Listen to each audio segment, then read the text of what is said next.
My son, Mimi Alfonso sleeping. This is our family brunch at Home Black for the World Cup Singapore. April 16, 2026. Please listen for the retired man. We're having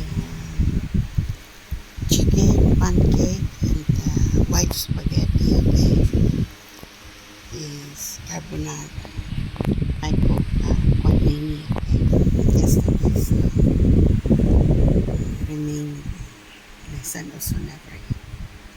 His food is preserved. Okay, so serve today. Okay, at Home Black for the World Cup Singapore.